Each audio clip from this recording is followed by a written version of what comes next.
Hey guys, this is Jon. And Austin. And this is another episode of the Meatgistics podcast. So where do you want to start off? With the bad news? Yeah, let's start with bad news. Okay. Do you want to walk us through it? Oh, okay. My bad news.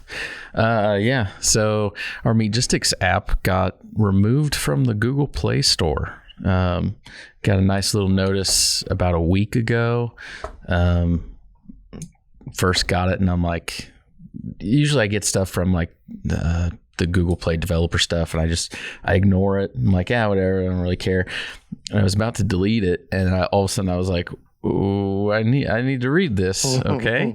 And they removed us because we have user generated content, and they claim that we don't have a way or process to report content users or allow things to be removed or block, which we do. We definitely we have all of that. We do it. We delete and block users all the time. If it's a spam account or something that's just, it's maybe a real person, but it's definitely someone there for not meat processing of some sort. But Google deems us non-compliant. I don't know that I want to fight it and try to get us put back on. We'll see. I haven't really completely decided yet, but it is making me rethink a little bit if, like, long term, do we want to try to push more of an app? We still never created our iOS app, and so now I'm stuck in a spot where I'm like, I don't know that I want to devote a whole lot of time to that if we're going to have to bend to Google or whichever other company and whatever their quote unquote policy is, even though I look at it and I feel like it's pretty straightforward that we're meeting what they want. But I think a lot of it goes back to censorship in general. And are we going to abide by someone else's terms and somebody else's rules? And I don't really want to. I want to play by my own rules. And I feel like we play by fair rules. It's not like we're cheating or doing something wrong. But we can do a lot more just through having a web app and not having like a Play Store app. And technically we can still publish apps out there that people can use. You just wouldn't be able to get it through the Play Store, which it's usually recommended, like, hey, only install apps from a trusted location. Because there are people that make really bad malicious stuff out there. Yeah. But on the other hand, if you know who you're downloading it from, I feel like everyone could trust us. But how does somebody new that doesn't know who we are know that we're legit? I mean, it could be that type of thing. But I don't think people who are not Meatgistics users would be looking to download the Meatgistics app.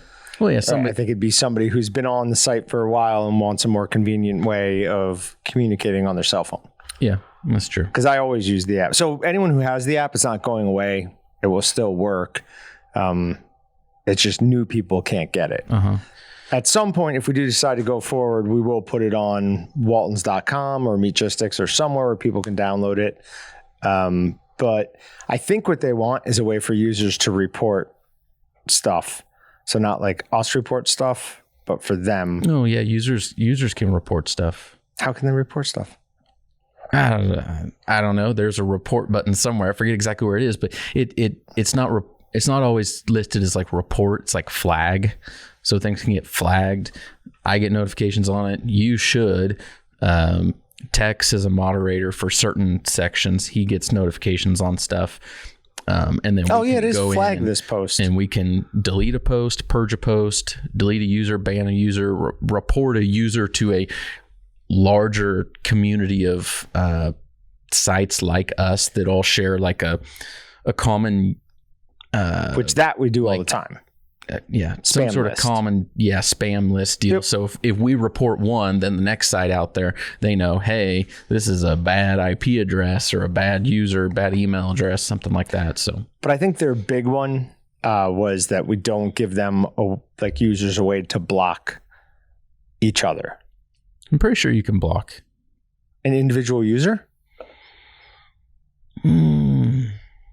Like we can block somebody, but I don't think like if Process Head wanted to block me, I don't think there's a way for him to do that. Let's see. But because it's not a social media app. Yeah, there's a block user button. All right, try and block me. I don't know what is that going to do. I don't want to do it to you. Okay. I don't know. I'll block you, whatever. We'll test that off. You can't block administrators or global moderators. All right, we'll test this on the dev site somehow. Yeah, it should be fine. But all right, so then if we have those two things, first of all, I want to get. It's not a social media site. It's a community. Bad word. User-generated content is their definition of it, and what we have there. There's a lot of annoying things going on right now. We probably have a larger moderation team per capita than most other big tech companies out there that run sites with user-generated content. That's probably fair. I wonder if this, like, if we hit like a certain download threshold where they're like, okay, enough people are using this, or if it just they eventually got around to looking at ours. I have no idea. They don't give any information on why they got into it, but it's depressing. Mm-hmm. It's annoying. Yeah. We'll see what happens. Everything's still all there, and I honestly don't. You can still install the app or install the website as an app on your phone without installing the app. Right. And it functions 99% the same. Very similarly. Yeah. Yeah.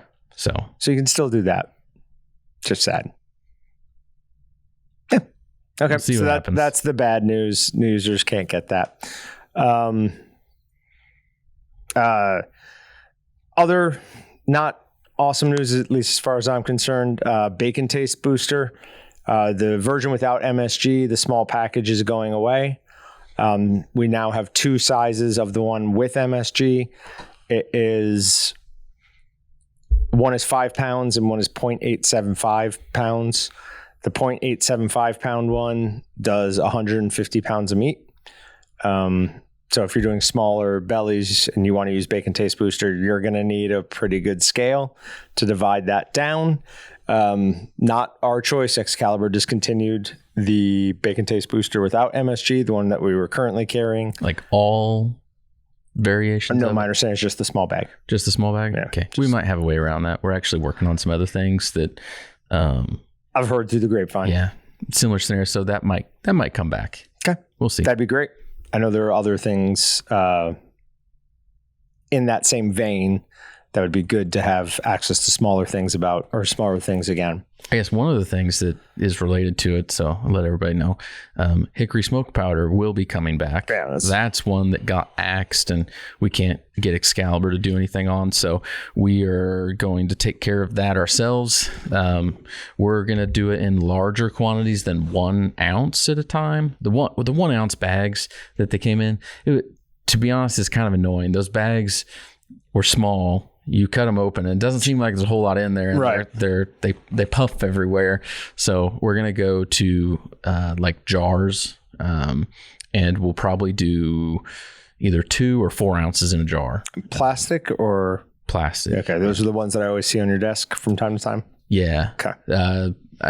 Always from time to time doesn't really work. Similar one to that, but we got some new stuff in. We're testing with it. I got a little dirty, got 2, 3, 4 ounces of hickory smoke powder all over me.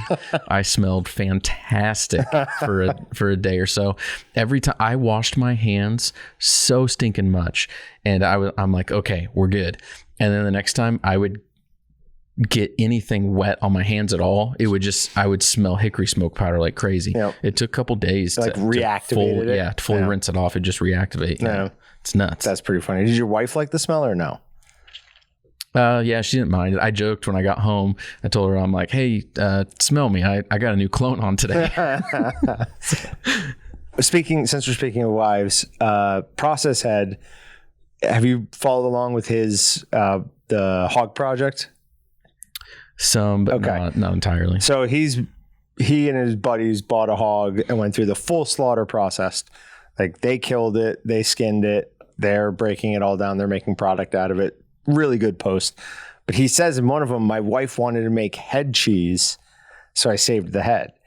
I was like, did your wife, like that is, female and head cheese are not two things that like, that seems like a very either European or like guy thing. Like, oh, I want to try and make this super obscure product with. So that's pretty cool. That's neat. Okay.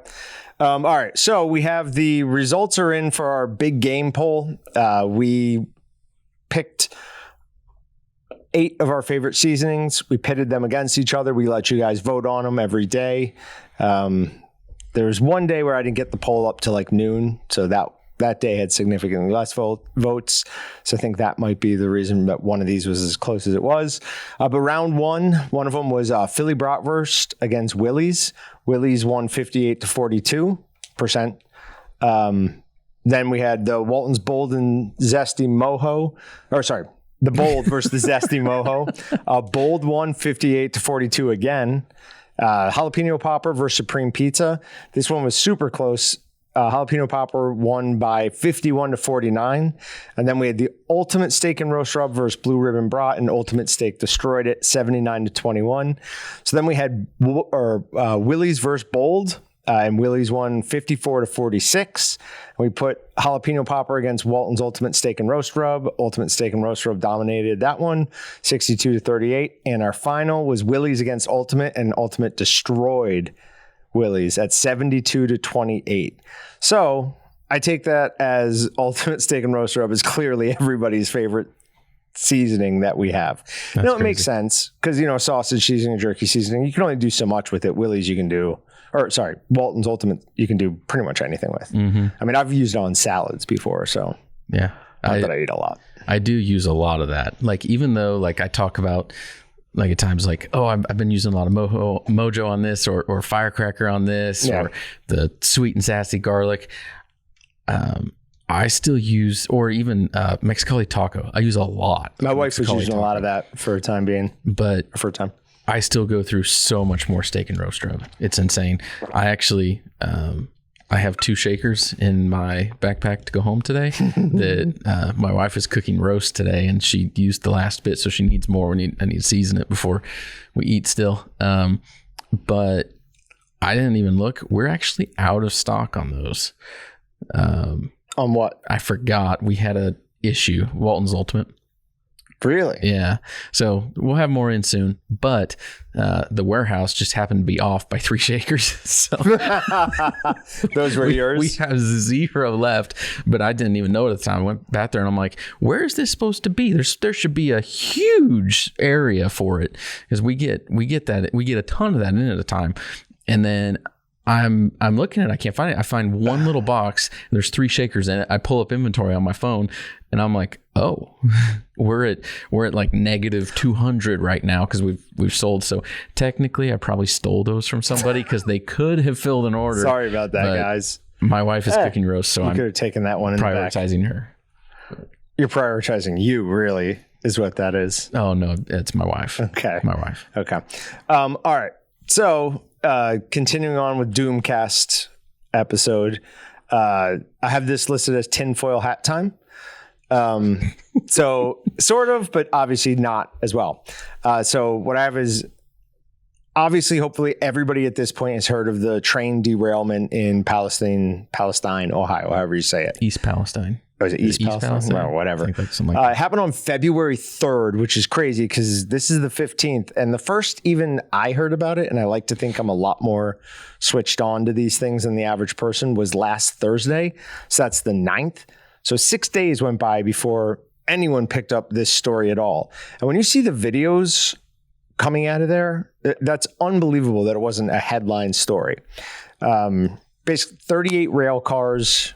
There were 50 cars, 38 of them got derailed. And because of, it seems like mislabeling, these rail cars weren't considered a danger. So they didn't notify Ohio that there was a dangerous load coming through. So the timeline, February 3rd, train derails. February 5th, 2 days later, they issue an order to evacuate to everyone within, I think it was 3 miles. Okay. February 6th, to prevent a possible explosion, the chemicals were released and then ignited. Now, I really hope whoever made that call had all their ducks in a row. Yeah. that had to have been a very pressure-filled decision. Because there are no good decisions there. I mean, the reason that they released it was building up pressure within the cars, and they were worried about an explosion. So you have one of those things that explodes, it's going to ignite anyways. Plus, it's going to throw shrapnel everywhere. I mean, miles. Didn't they order to evacuate though? Yeah. It's still going to destroy a ton of things. Yeah. But they also just released a whole ton of acid into the air. So that's one of the things that I heard later, and I don't have any research to back this portion up, but the reason that they burnt it is because they were worried about the evaporation.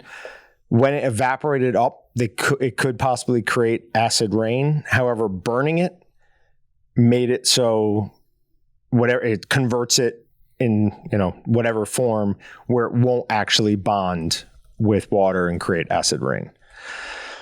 I don't know if that's true or not. I really hope that burning it was the right decision, because man, does that seem like a bad decision to me. I mean, you're supposed to have FEMA. You're supposed to have ways to clean up spills and messes. And you're telling me that the best decision really was, hey, light it on fire. That sounds like something an idiot kid would do to hide, that they crashed their dad's car. They're like, oh no, burn it and pretend it was stolen. Yeah. Like, that does not sound like the smart thing to do. Yeah. So then on February 8th, the evac order was lifted after air and water samples were taken within a 1 mile radius and showed it as safe.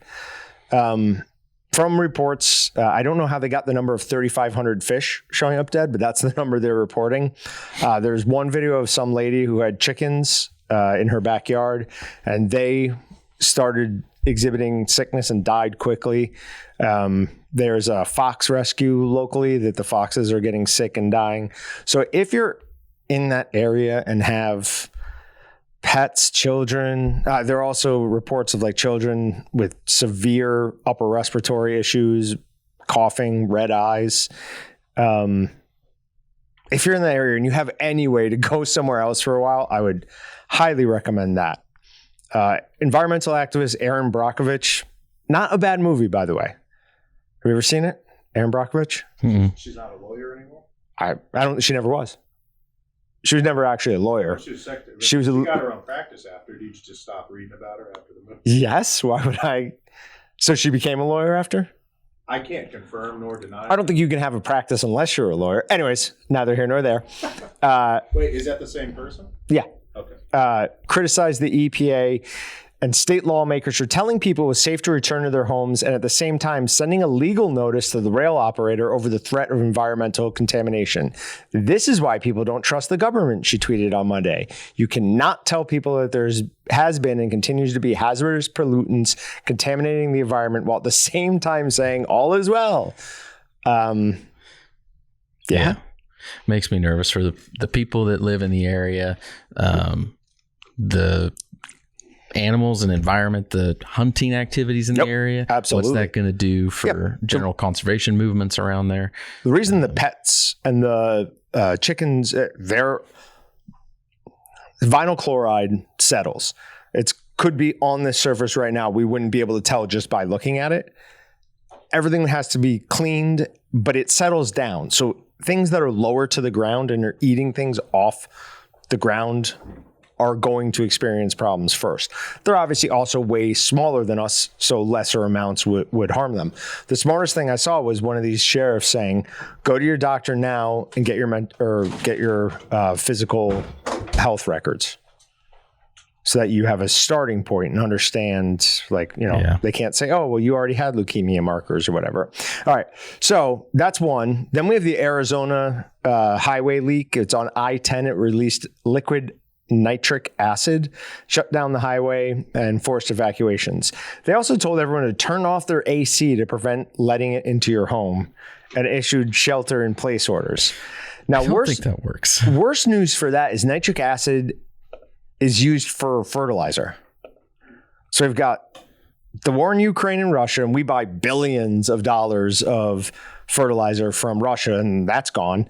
Now we have this spill. The official story on that one was just the car or the truck flipped over and the train was a broken axle, but why would we trust that? I mean, at some point, somebody's got to start looking around and going, hey, and people are still shooting at power stations. That is still going on. Why? Why? Because they're terrorists. That's a terroristic activity. That's an eco-terrorist who's just decided I'm going to go ahead and do what I've always wanted to do and send everyone back to the dark age. Keep these people away from rural America, and so they don't go out and just start shooting cows and destroying fields and things like that. I have to tell you, these people, like, I didn't know any eco-terrorists, but I knew people who were very progressive and, thought that farming was wrong, and not farming necessarily, but like meat was wrong, things like that. They have no frame of reference for what rural Americans are actually like. I think they would go there and do whatever they want. What would actually happen is they'll all get shot. Like, you show up on somebody's farm or land and start messing around, you're dead. They're going to protect their property, their life. Like, we're so disconnected. They have no idea. Mm-hmm. So please do not do that. That is a terrible idea. All right, now back to the East Palestine. Here's a map of the U.S. So Palestine's 100 miles due west of Columbus, Ohio. Now there's a tributary of the Ohio that runs right through there. What does the Ohio connect to? The Mississippi. Now it's even worse than that, because right around here it splits, and this half of it goes down into the Virginias and the North and South Carolina. So if those water sources are really that badly contaminated, what are we doing about a month? We could be really, hurting for livestock and crops and people's drinking water and stuff. Yeah. I know over the last 2 or 3 years, 2 years, I've kind of chicken littled it a few times. But if this is as bad as it kind of seems like it is, this could be an enormous event in our lifetimes. This could be something where, hey, I remember where I was when I heard about the East Palestine train derailment. Except it's going to be I remember when I heard 2 weeks after it happened. Right. How does that happen? Media, where are you on these stories? Now, there was a bunch early on there. Marjorie Taylor Greene, she did something about people are trying to expose the truth and getting arrested. No, there was an idiot journalist who was being loud and obnoxious while I think it was the governor was trying to speak. Like, he wouldn't shut up. He was trying to do his own little live stream in the same room. And they're like, hey, and then he became belligerent. So that was not, they didn't try and arrest him for getting to the truth. Hate that we have to take these already dramatic stories and make them even more salacious. It's ridiculous. But yeah, like I said, grab water and go somewhere if you can. Also, I can't believe I'm saying this, but if you're in that area, a mask is a good idea. Is it really going to help? Yes. Really? Yeah, absolutely. One of those 3M masks. Really? Yep. Okay. Yep. They said they're fine enough. No, their filtration on them is good enough to filter out most of these particulates. Now, it's not going to stop it from getting on your skin or anything, but I'd rather have anything on my skin than in my lungs. Yeah. All right. Now, Doomcast is done. We'll move on to some Meatgistics, Meat Matter stuff. What, do you have something else? No, I'm just looking at, I don't know if Doomcast is done. The first 2 articles you have are about plant-based meat. Yeah, but that's not really Doomcast. Okay. So it says groceries can save plant-based meat. This is from the Takeout. Plant-based meat proponents have argued for years that separate is not equal in the case of meatless products, but it may be too late for the debate to have any impact. So no, any store that does this and puts the fake meat in with the rest of the meat, I will not shop there. That will be crossing a line. If Dillon's does it, I'm done shopping at Dillon's. Well, they put it right next to it. Not right next to it. At Dillon's, it's down from it. You sure about that? Yep. Okay. I can take you to Dylan's right now. The whole meat is from right to left. It is. As you're saying that, I was like, we need to do like a live podcast from Dylan's, just walking through. I'm pretty sure we get kicked out. No. We're just talking. We're having a conversation. Well, yeah. What's crazy about that? Would we let somebody come in and do a podcast here? Wait, dude, this is different. This is a place of business. If you're doing audio only, you could probably get away with it because you can, in Kansas, it's legal for a single party consent to record audio, but video, being a place of business, they can tell you no for sure, but audio, can they do that on that? I don't know. I used to run and gun a lot of stuff at stores, so you just kind of, and that sounds like I'm stealing stuff. Sure. No. But like being a camera guy myself, we were just talking about this earlier, just try to find funny moments and then like make a narrative at it later. We could do that again. I'm just an adult now. It'll be a lot of fun. He wants to do it, is why he wants this. Sounds great. Or we could just get Dylan's to sponsor our podcast. Nah. No, I don't like that idea. Fine. I like being able to talk badly about them if I want. We'll go to all these, or we'll go to one of those new, hey, how about when those new places come in where no one works at them? We could do it then, right? Like the Amazon type stores. The employee. I don't think that's employee lists. I think it's just checkout lists.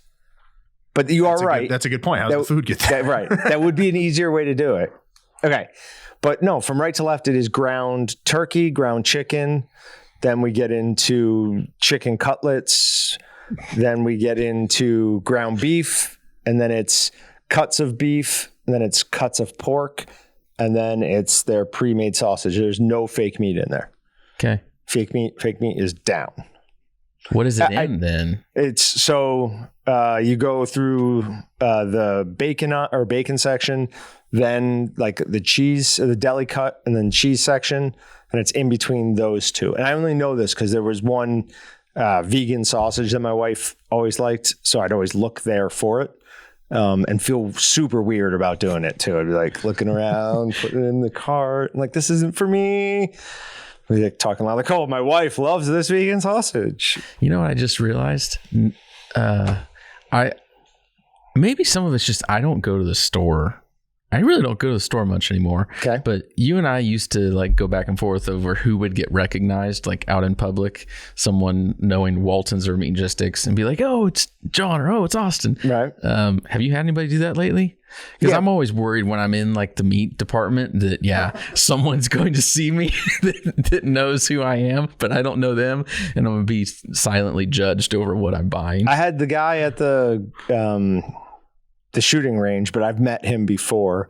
I had a guy in Dylan's a couple months ago and a guy in Walmart a few months ago. So luckily, I don't know if it's luckily or not, just tends to be where I am. It's been in the meat aisle. So Okay. Interesting. All right. I don't even know how to say this. Veganuary. I hate that. Sales slump for meat alternatives. Laugh out loud. That makes me so happy. So we talked about it a while ago, Veganuary, them trying to take World Carnivore Month and make it their own thing because they can't let us have everything and just needed to destroy and twist everything to their own benefit. But sales of meat alternatives dropped back to the previous year during Veganuary, both in terms of volume and value. Volume of sales were back by 12.9% based on the first 3 weeks of 2023. During the period, only 13.7% of households have bought meat-free products, while 96.4% have purchased meat, fish, or poultry products. So good job, Americans. I think that just goes to show, too, that I think a lot of what people are buying on the meat-free products is still just like curiosity and testing something out. Because if you're really concerned and like that's a drive, like I'm not gonna buy meat anymore, I'm gonna buy meat free, I'm gonna buy X, Y, or Z brand, well, wouldn't you stop buying meat entirely then? Yes. So 96.4% of households are still buying meat, so that means there's only 3.6%, so that's 10% of the people that are buying the meat free products Well, 10% of the total, but that's, I mean, a huge percentage of that total. I can't do math. But they're all 80% or something. The 96.4% have bought something that's considered meat. That doesn't even mean the rest of them are vegan. It just means that they didn't buy, like, that just might be people who can't afford to eat meat right now. Right? Well, that stuff's more expensive than meat is. Right. So they're not buying that. I'm saying they're buying cereal or whatever junk food those people eat. Yeah. Well, hey, speaking of veganism, where are we? Oh, I will pick a date at some point. It's got to be coming up somewhat soon, or this is going to turn into another princess button thing, and you're just never going to do it. I started doing a little bit of research as to what I was going to like do for meals and stuff, and I got an ad for something called Huel. Oh no, you're on the lists. Huel, yeah, no idea what it is, but it's like smoothies and it's like meal replacement type thing. So I got to figure out. I think I'm going to buy some of that. I got to figure out which one, because then I feel like that can't be horrible. I will warn you, every vegan protein my wife has tried tastes like a mixture of chalk and grass. See, but a lot of times people, when they talk about like protein shakes and stuff being chalky, I kind of like that. I know that's weird, but I'm with you on the chalk. Yeah. I like that. Yeah. I don't want to overly indulge. So I kind of need something to peel me back from like the sweetness of a protein bar, maybe. So. It's not preferred, but I just know I need my limits. Okay. That's not your reason though. I don't know. I like the texture of it. Okay. Like, it's like I've never heard that before. And to be confronted with two people saying that.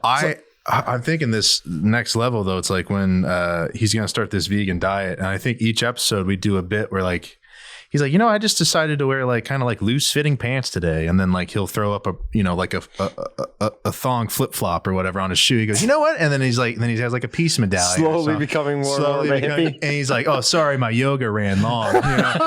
So he comes in here each week, or he's got green drink or something all of a sudden. Yeah. Oh man, that'd be the best. I like it. Oh, wow. All right, so Huel is going to be seems like it'll be a part of it.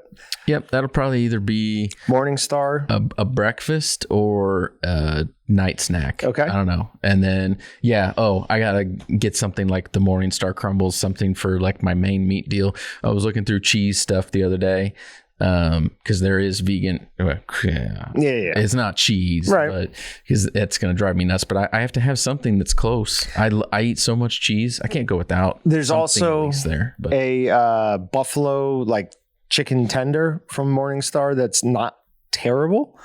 Don't try the bacon; it's not worth it. It's just not worth it. It literally tastes like cardboard. Okay. So don't do that. I need to just, if I just order the stuff, I'll try to do that tonight or tomorrow. If I do that, I would think I'd have it within 2 or 3 days, and I can figure out the rest of the stuff. Maybe tentatively plan for starting next Wednesday. Okay. Sounds good to me. Okay. Cattle markets building momentum from Beef Magazine. So finally some good news for this industry. Maybe not good news for me, but good news for the industry. Oklahoma auction prices for feeder cattle jumped sharply last week despite larger auction volumes following weather-reduced volumes the previous 2 weeks. Fed prices appeared to pick up strength at the end of last week, and boxed beef prices increased at the end of the week. Both fed cattle and boxed beef are poised to move higher as supply fundamentals tighten. Cull cow prices have advanced each week so far this year and are expected to continue very strong with decreased cow. There was 2 words left in that. There's 2 words left in that. With decreased cow slaughter ahead. So, no, I was really proud of myself how I was getting through that. I'm like, I'm doing good. I feel like this is back to teleprompter days. If you screw up one thing, you got to start from the beginning. Teleprompter days were the worst. We're never going back to that. I'd rather make Patrick sit in here for an extra half hour than do that again. All right. So beef production is expected to decrease year over year going forward as cattle slaughter drops. Steer and heifer carcass weights are currently below year ago levels, in part to the previous winter weather. So the good news is hopefully ranchers will start getting more money for what they do have left. The bad news is reduced supply and increased prices is going to be passed on to us. What I think remains to be seen, and I think is going to be maybe the most interesting part of it, is where's that supply drop going to affect the most? Is it going to affect the big four packers, or is it going to affect the very small to medium sized guy out there? Because there's a lot of new very small to small plants out across the country over the past 3 years now. Yeah. Like there's a ton. So there's a ton more out there, but that amount of production doesn't really even do a whole lot when you look at the big four producers. So even though there's a lot of new small guys, if there is like a drop in available cattle, a drop in the amount that's getting processed, even the tiniest little bit could really hurt The big guys. A ton of small guys. Right. It to be honest, the big guys, they're probably not even going to notice. They'll raise prices and they'll make up for it. They're still going to hit. They still need to hit X number of dollars that they have in their projection. I think prices will just go up to cover the amount that they decrease. Yeah, but what's going to happen? So you've got this huge facility, and you can't get enough cattle in to process it to fill the lines. You're going to start laying people off. I mean, it's going to hurt their bottom dollar too. Yeah, I mean, they don't run at 100% capacity every day. No, but if the cattle herd really is as depleted as it seems they're indicating it is, I mean, mom and pop, if they bring in 5% less cattle a year, that's okay. Maybe we don't buy a new truck this year. If JBS brings in 5% less beef a year, that sends shockwaves. Well, yeah, the global beef supply. Yeah, but say if there's a 5% overall reduction, a 5% overall reduction would kill thousands of small meat processors across the country if it was just affected to them. If a 5% reduction on the 4 big packers, yeah, there's going to be some consequences and prices are going to go up. But at the end of the day, it's not going to shut any of them down.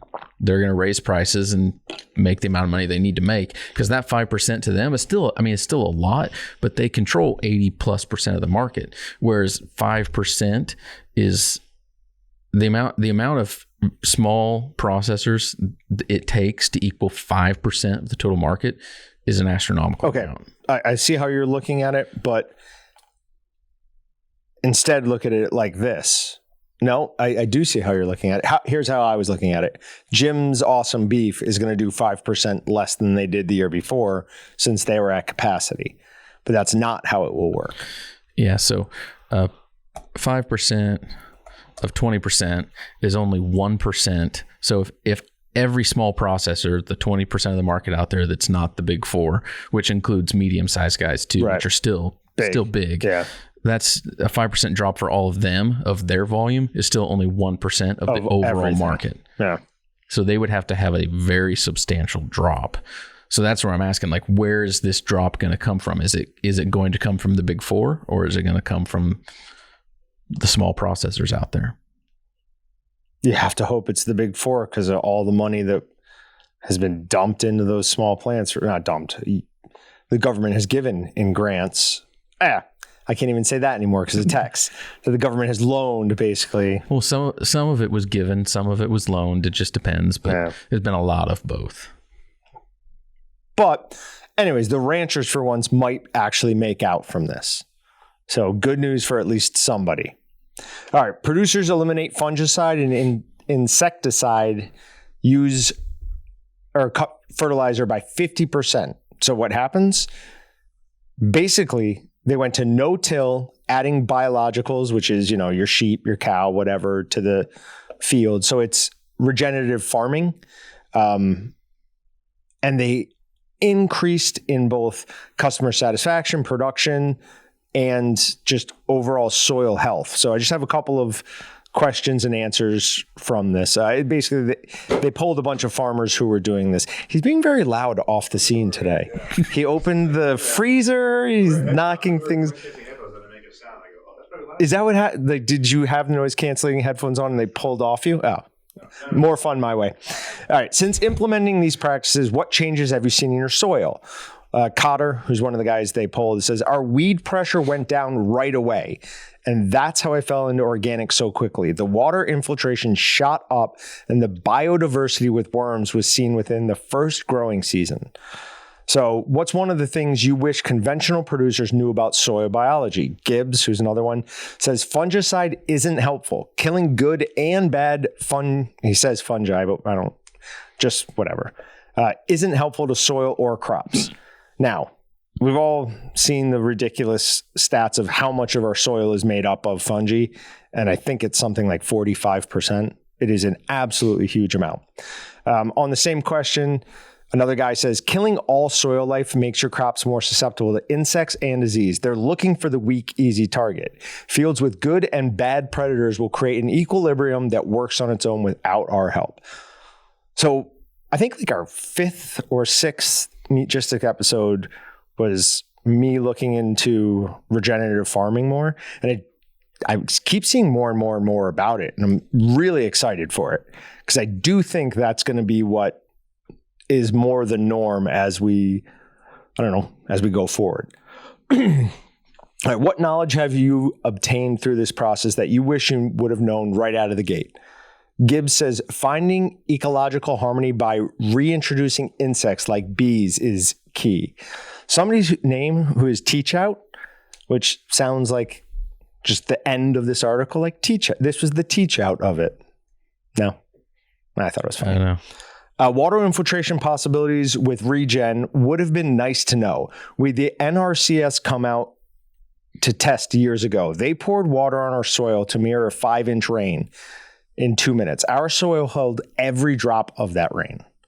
That's amazing. That's cool. Because runoff is obviously an absolutely huge issue for them. I wish my yard would do that. My lawn is so dead. Mine is extra dead this winter. There's huge portions of it that are not coming back. Mine will come back, but this is probably the worst year in a while for how dormant it's gone. I don't know what the reason is behind that because I don't feel like we've had that hard of a winter. No, it's been weird. There was one day I was walking on it and it wasn't frosty, but it felt like I was walking on glass, like it was snapping the blades. I'm like, well, that's not good. And now I just have like large, like kind of like, it looks like thatch. Just that's what it looks like. It doesn't look like grass with thatch underneath. It just looks like thatch. I wonder, is some of it just the general dryness lately? We haven't had Jack for snow. We're supposed to get some snow tonight. Supposed to get like 2 inches maybe. Hopefully. It got cold out. Yeah. I bought a new snow blower. I still haven't got to use, so I'm kind of hoping it snows. I don't think you're going to get any use out of that. Speaking of things we've bought that have done us no good, I bought that metal detector. I've now looked for my ring 4 times and cannot find it. Really? I have to stop people as they walk by. I haven't stopped a car yet and explain what I'm doing because I don't want them thinking that I'm looking for buried treasure in the side of my yard. I'm like, no. I lost my ring years ago. It's somewhere here. Does it like, find the type of metal your ring was? Yep. Okay. Yep. I made sure it was tungsten carbide. And it will find, said that there's not enough carbon in it to throw off like the magnetic field of the tungsten. So it does find it. It would show up as gold.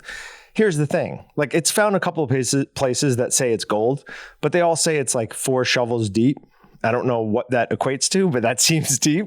I'm willing to come over and help you dig 4 shovels. Don't you think it would be right on the top? Like why would it go down?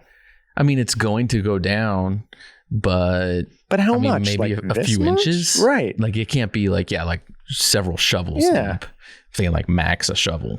Max. So I didn't bother digging for anything that was more than a shovel deep. I take that back though. I think you probably go down like 6 to 10 feet. I bet it could. I think you should dig every one of those holes. So here's the out. problem. My front yard gets so dry that we get cracks in it. And if it made it into one of those, then it could be. Here's another problem. We have pack rats. Ooh. Did you know that pack rats are actually a thing? I had no idea that pack rats are an actual thing. Pack rats. It's I kind of assumed it was like a slang for just a rat that will steal shiny objects. Oh, really? Yes. So yeah, maybe an animal stole it. Somebody might A rat may have literally been like, oh, shiny, take. Yeah. So I might never find it. Also, where I walk my dogs, there's this one section where there is an old foundation of a house, and like 50 feet away, there is an unbelievably thick portion of prickers. And I think there's something under there that somebody buried underneath and then planted on top. That's why my hands are all messed up, because my dogs refused to follow me where I was going, but they wouldn't go back either. So I had to reach in and pull a bunch of pricker bushes apart so that they could come through. They're such sissies. They are such sissies. Oh my goodness. Okay. Opinion. Don't let a powerful company chart ag's course. This is from the Des Moines Register. So Elliot Grant, the CEO of Mineral, a new ag tech company of Alphabet, which is who owns Google, says, if agriculture is so important, why isn't it getting the best tech? The real question should be, since agriculture is so important, why are we leaving its future up to a few powerful companies? That's a great question and a great rephrasing of what that guy was trying to say. In 2020, the CEO of an Iowa farm member cooperative told farmers that the data would soon be more valuable than the crops they produced. With the price of crops determined through a global market without reflecting the cost to produce the crops, this may not be a huge leap. That's insane to me, that their data might be more valuable than their crops. That makes no sense. Right? Makes no sense. It's all speculation. It can't be more valuable, because if you didn't have it, you could still grow crops. Maybe it wouldn't be as effective, but maybe it provides better efficiencies and stuff. But the only way I can see it is if the data is also useful for something else that we're not aware of. Yeah. That's the only thing I can come up with. Are they, cross selling it to people in other countries? Like, it's not just applicable to like a single plot of land here. It's like, or are they using that data to model other things like weather patterns for climate change studies? I have no idea, but it does not make any sense to me that their data be more valuable than their crops. But Google is getting into this, and they need to not be involved in this. At what point do we just put our foot down and go, hey, no, you're already doing enough things. You don't get involved in anything else. Like, at some point, I think a social media company gets to a point where I'm fine with it being somewhat government regulated. Like, hey, you own what is now the town square where everybody meets to discuss ideas and have their conversations. You're no longer able to just say, this is our company policy. No, now you have to abide by the First Amendment. People have to be allowed to say what they want to say. And you know why that happened? Once politicians started using that as a major point or a major place to give out their viewpoints and discuss things, as soon as that started happening, immediately we should have come in and gone, okay, nope, First Amendment applies to all of this. Yeah, but we're getting into just agree with me. Some weeds. Just agree with me and move on. But this relates to the very first thing we talked about in the podcast. I get it. Is the Meatgistics app being taken out of the Google Play Store because they claim that it wasn't. Basically, in my opinion, is what it means is the user generated content has to be moderated, and people can't say what they want. And so, that's ultimately the deal. Is I think there's a lot of different people, company things out there that they want to control. The speech behind things and different avenues and different ways that actually shows itself. But in the Meatgistics app, it's just they don't like that people can get onto Meatgistics and say whatever they want and use their First Amendment right to just say what's on their mind. Okay, I've got something that separates us from all of them. We use no algorithm to promote or demote anything. It's either random, most popular, which is just most viewed, or unread, or recent. Yeah. We don't have some algorithm that deranks somebody because they use the word forum. We should do that one. We do censor the word forum. We do censor the word forum. That's what they want us to do with the Meatgistics app, though, is they want us to censor things. Yeah. Not going to do it. I think, yeah. The more I think about it, the more I think I'm just going to refuse, and we're just not going to do anything else with the app. But Absolutely we'll see. People could change my mind. If everyone out there is just like, no, we want it. I would probably change my mind. I'm going to be a people person probably in this scenario. And if there's enough of a demand, I'll so that's a good thing. But Give us, we'll try and include this in the post on Meatgistics. Let us know if you would prefer to give us the absolute right to censor everything that you say, both on and off Meatgistics, if it would give you a Meatgistics app or not. He missed the fact that I said on or off Meatgistics. I heard you. Oh, okay, I did hear it. All right, so we have the letter from them. If we could post this in the post if we want, but we don't need to cover all that, right? We might post part of it, not the whole thing, though. We'll censor. Yeah. There you go. They're teaching us how to censor. I mean, it's just long and unnecessary, but All right. I don't know. We'll post something of it at least. Sounds good. Is that all we have for today? Oh, no. We do have one more thing, which is maybe the most interesting fact I have learned while researching anything for this podcast. You're reading it now, so I can't ask you. But would you have... Yes? No. Yes? No. That's unbelievable, right? I don't believe it. All right. I don't. What is the most commonly shoplifted item? Number 1, meat. Seriously, never would have guessed meat. But apparently, in the past several years, meat has often emerged as the top item stolen from stores, as regular shoppers and kleptomaniacs alike feel the urge to slide a steak into their coat pocket. Most meat thieves go for the higher end products such as filet mignon or lamb chops. I don't understand. Like, right? So many other things you could steal. Like, I just can't wrap my head around that. The second one on the list makes absolute 100% sense. It's simple, it's easy, it's small, it's very expensive. Razors. I see that. That's why so many different razor companies have popped up over the past 10 years, is because the two that were out there, Gillette and whoever, I forget the other one. Yeah, there was two that you bought from them, and they would come out with a new razor, and it had a new gimmick, and there was another one, a new gimmick every year, and it was buying more expensive. And then people were like, we can do this. They still charge high prices. The Mach 3 was revolutionary. Yeah. When it came out, first time I shaved with it, I was like, oh my, it's so much better.